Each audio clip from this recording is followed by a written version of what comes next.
And welcome back. I'm Jeanette Diergaard, your presenter for Flex. Now today we will be touching on a few things that you can do, techniques that you can do at home when you're experiencing long COVID.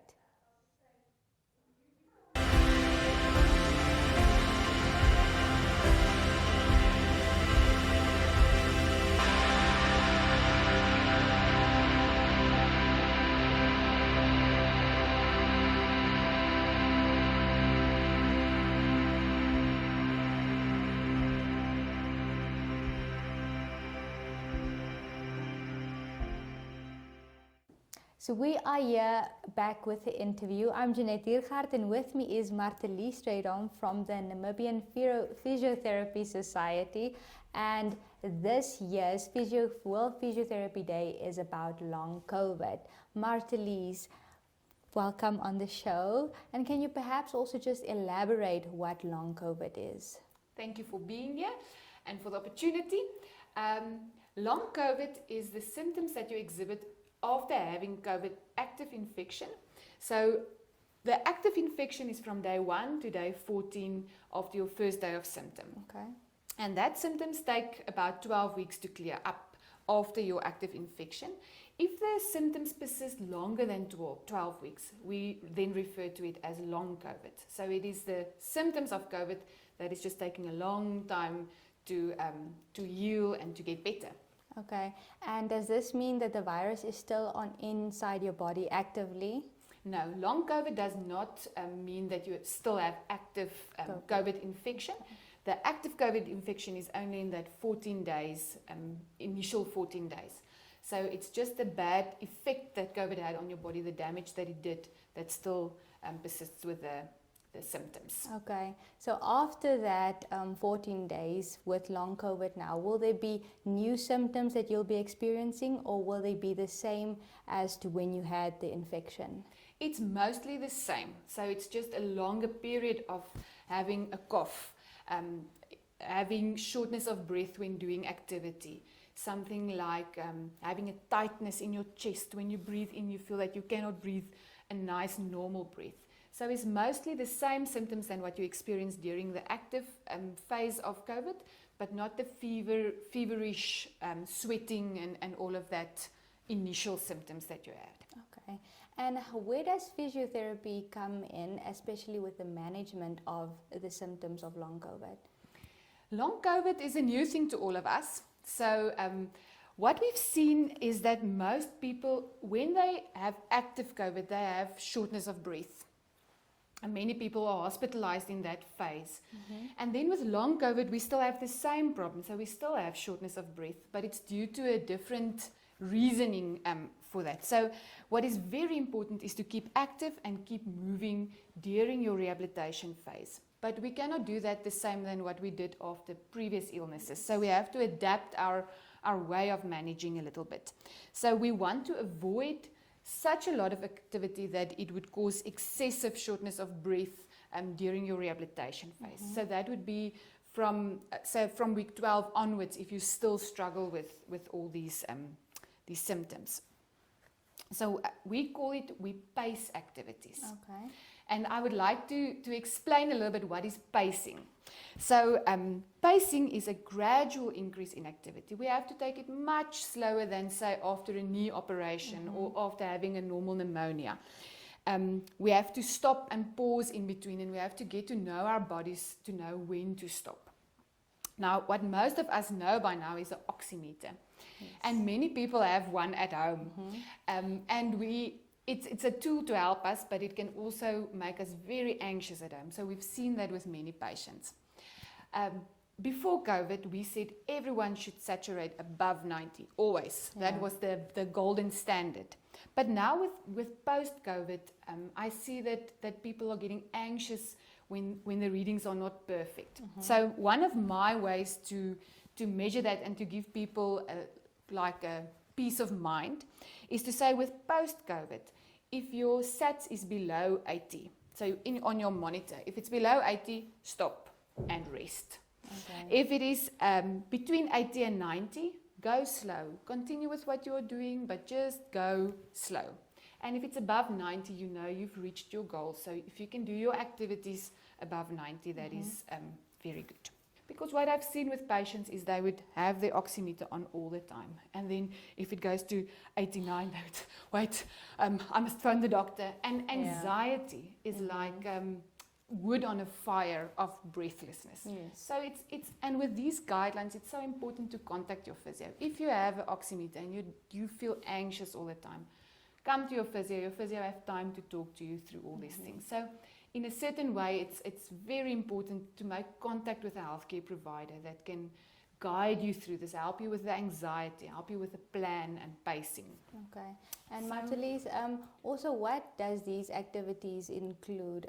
Let's say someone that was a vigorous trainer or a fitness fanatic now has COVID. How do they get back to exercising and back to the fitness level that they were at? That's a very good question. So one thing that I explain to my patients is very important to have a differentiation in your mind between the time when you had active COVID, when you were really sick and the virus was active, and now during your rehabilitation phase. So in this time when you had active COVID, your shortness of breath told the healthcare providers that you need medical attention. So if you had your oximeter then and you see it drops below 90, you know you need to go for treatment and to be attended to. In long COVID, when we have shortness of breath, so a person who was active before, say they were a jogger, now when they only walk from one spot to the other, they would feel shortness of breath. And that shortness of breath doesn't mean that they are back to square one. It doesn't mean the virus is still active. So it's important to make that differentiation because we spoke about anxiety. Yes. So the first thing that I would say is to make the differentiation of the shortness of breath that you had during your active COVID and now the shortness of breath that you have during activity. So your physio will help you to get into a program where you start really slow and then gradually build up your activity level. Okay. And what me and Lindy talked about, my colleague, is that it's also important. It's not something that you need to come to physio every day of the week or every second day. Many of these patients need a guideline for 2 weeks, then they continue with their own program for 2 weeks, then we monitor again. So okay, now we can increase to the next level. Okay. So that is the first step of your rehabilitation phase. And then what I've seen that I think is very applicable to all patients, whether it's someone who was very active or someone just with normal activity level, older patient whose highest function is to go shopping or walk in the garden, is that I've seen in the time with my COVID patients, we've worked with lots and lots of COVID patients, is that there's sort of 3 ways that people adapt to this shortness of breath, this long COVID, the feeling of not being able to breathe. So what I've seen is there's these people who get anxiety during shortness of breath and like an anxiety attack. Some people have unawareness of shortness of breath, as if they just ignore it and say, you are not part of my life. And then there's the way of proactively managing your shortness of breath. Would it be fine if I explain a little bit more? What happens if you don't actively manage your shortness of breath? That is a very good question. So that is the first thing. So it's one of the first 2. So during during the active infection, your body sends a multitude of signals to tell you you are in distress now. So you have shortness of breath, you feel anxious, you hyperventilate, you sweat, you feel nauseous. And this is the way your body wants to grab your attention and say you need attention, medical attention now. And then with post-COVID, you still have that same symptoms, but it's a different message. So we have to teach ourselves to interpret that message correctly. So say you don't manage it proactively, one way that your body will do it is by giving you an anxiety attack. Yeah. So say you want to go to the bathroom the first time that you've been discharged from hospital, and you just get your things all as normal, and you walk, and all of a sudden you feel shortness of breath, and then you say, I don't have any oxygen at home, and I don't know what to do now. Yeah. And then your body goes into this state of anxiety. Then your family might phone the doctor, or you have an oxygen concentrator and you're back on oxygen. So by doing that, you teach your body, I give you an anxiety attack, and by doing that, you listen to me and you give me some more oxygen. Mm-hmm. So that's the first option. It's not a very good option. The second option is your unawareness of your shortness of breath. So we would have patients that sort of ignore their body's messages. So they would, one patient that I can think of is when he wants to go to the bathroom, he just takes off his oxygen and walks to the bathroom, and he would faint there. So he didn't listen to his body telling him, you know, you are getting a bit out of breath, we have to do something about it. By fainting, your body preserves oxygen. So you would wake up again and everything will be fine, but then you teach your body, I need to faint before you give attention to my problem. So that's your second option. That's also not a very functional option. So the third option is your proactive management of shortness of breath. And what I always tell my patients is that when we start weaning you of oxygen in the hospital or at home, or as you are getting better, it's important to sort of get to know your body's warning signs. Mm-hmm. So what I've observed is that if we walk for the first time for a longer distance, someone would tell me, I can feel my heart rate is picking up a little bit, or I am a little bit short of breath. And that is your warning system. And if you react to that warning system, you don't need an anxiety attack, or you don't need to faint to get your body to get your attention. So then my suggestion is, as you walk to the bathroom, you feel my heart rate is picking up, to just stop wherever you are. Stand with your back against the wall and just breathe until you've passed that episode, and then you continue. And wherever you are, and that is something that is applicable to any situation. So whether you are starting to train again to go jogging, you first start walking and you get to know your body's warning signs. Yes. So whenever you walk your 5 minutes and you feel, okay, now I'm a bit more out of breath than usual, then you stop and you breathe. You can, Lindy will show some breathing techniques and some movements that you can do. You get your heart rate down and then you continue.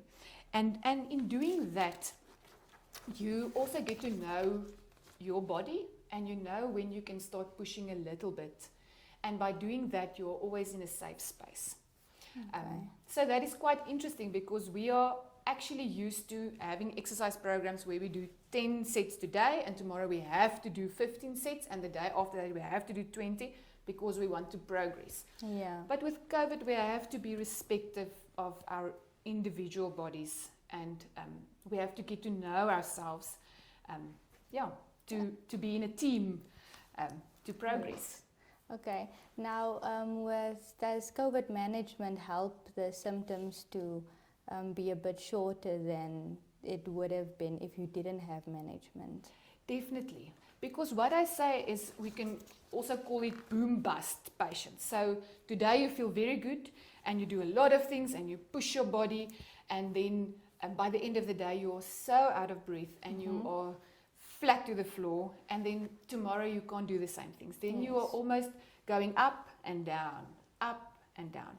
And by doing that, there's also lots of emotional components. You feel, my body cannot do the same things than what I did yesterday, or I start getting afraid of trying something new. While as if you have these small steps upwards, if you have one step backwards, it's not that bad, but it's not going downhill and uphill. And I see that it makes a big difference for people to also have the capacity to manage their own life and activities. Because during COVID, we are all scared of what's coming. We don't know. In the hospital, it's all a new thing. Or if you're sick at home, it's even, I think, might even be worse than being in hospital because you're alone. And then if you have these big ups and downs, it becomes very difficult. Okay. And with many of my patients that discharge from the hospital, going back home, I tell them we were so used to like being in hospital or being sick, and then a few days at home, and then we are up and about and we go again. Or a doctor can give you a specific time, say 6 weeks on crutches, and then you are fine. And with COVID, we cannot give that. So it's almost like a boundary testing game all the time. And by doing that, you gradually go forward. Okay. Yeah. Great. Thank you so much, Martelise. We will end the interview here. Thank you so much for talking about long COVID. It makes a lot more sense. So after this, we will be going back into some breathing techniques and also a few stretches that you can do. So stay tuned. Thank you.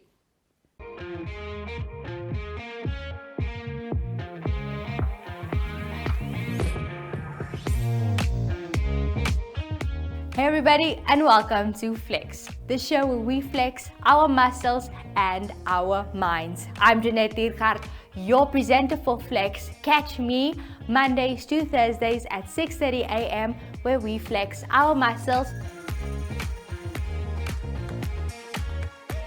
and on Fridays at 5:30 p.m. where we will be flexing our minds. We will be talking to wellness experts and fitness experts as they share their story and ways to keep you fit. We will also share your story on fitness and on wellness and, of course, beauty. So if you like flexing your God-given muscles, then join me on Flex as we flex it away. To flex your product or service on Flex, contact me, Anushka Detway, on 061 295 2065.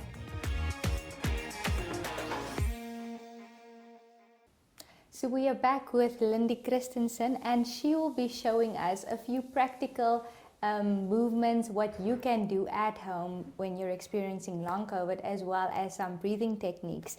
Lindy, the floor is yours. Thank you so much. I think the first thing that I'd like to mention is that COVID is an incredibly individual experience and disease. So although we are looking at some general things that we might use quite frequently, we would, with every patient, assess and see what is appropriate for that specific person, because what's right for one is not necessarily right for the other. And in COVID, that's actually more important because the disease presents so differently. Okay.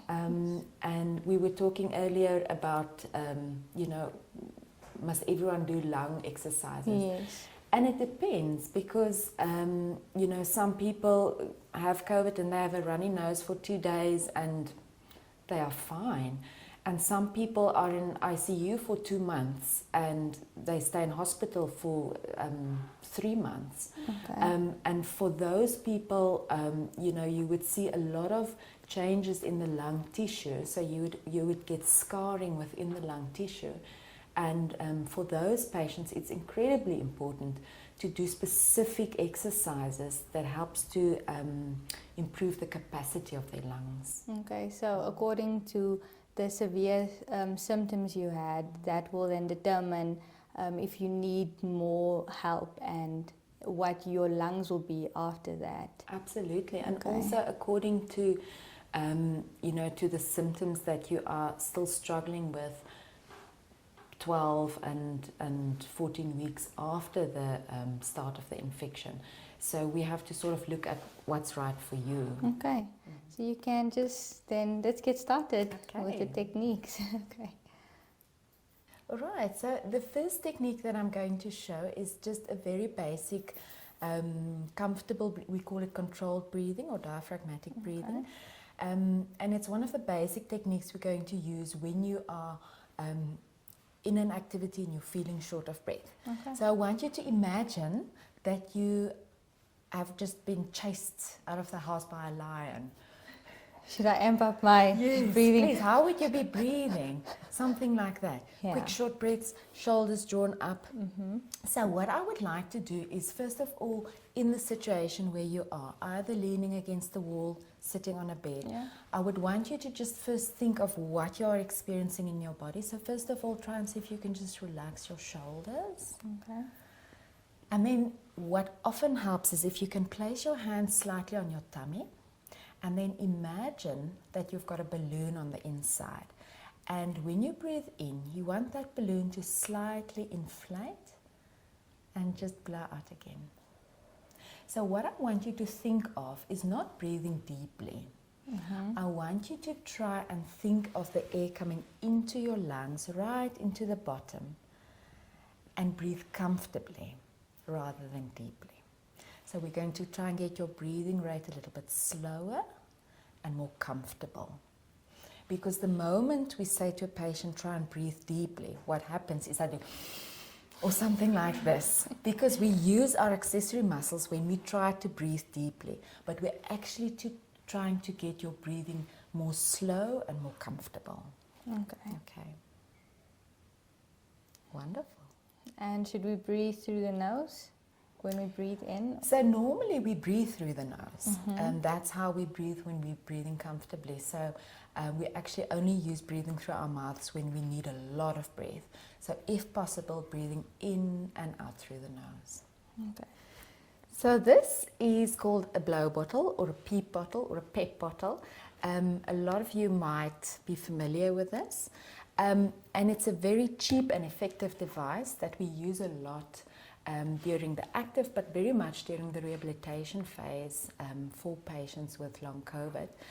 And how I usually explain it to patients is to say, what we do when we blow into the bottle is your lungs have got millions of little air bags called alveoli, and they basically stay open for a little bit longer so that they can work more effectively.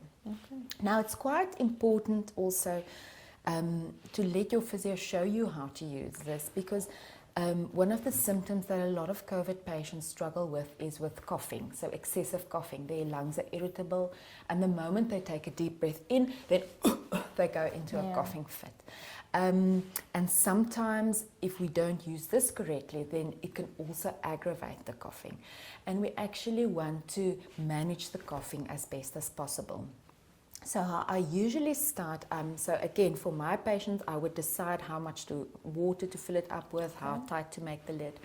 And then what I usually say to my patients to start with is, when you're breathing, don't take a deep breath in, because that might aggravate your coughing. Take a comfortable breath in, and then what you're basically just going to do is you're going to seal your lips around the pipe, and then you're going to blow into the bottle, but gentle bubbles.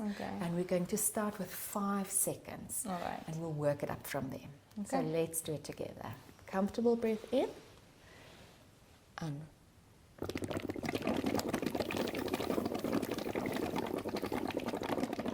beautiful. And then something that's also very important is that for us, this might seem very simple, but this makes patients so exhausted in the beginning. And we can't now go and do 100 of this.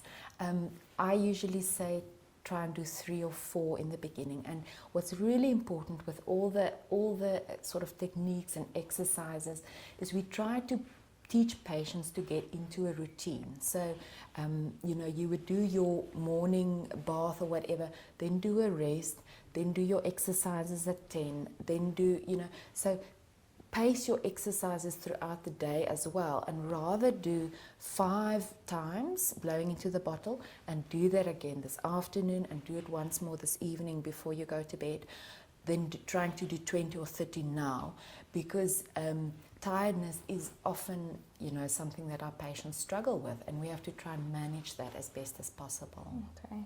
I have a question on the bottles. Can this also be an indicator that you might be experiencing COVID if you can't breathe out for a certain period of time? So I know there are certain apps where you have to breathe out for a certain number of seconds. The thing is that our bodies are so complex. We might have shortness of breath for a lot of reasons.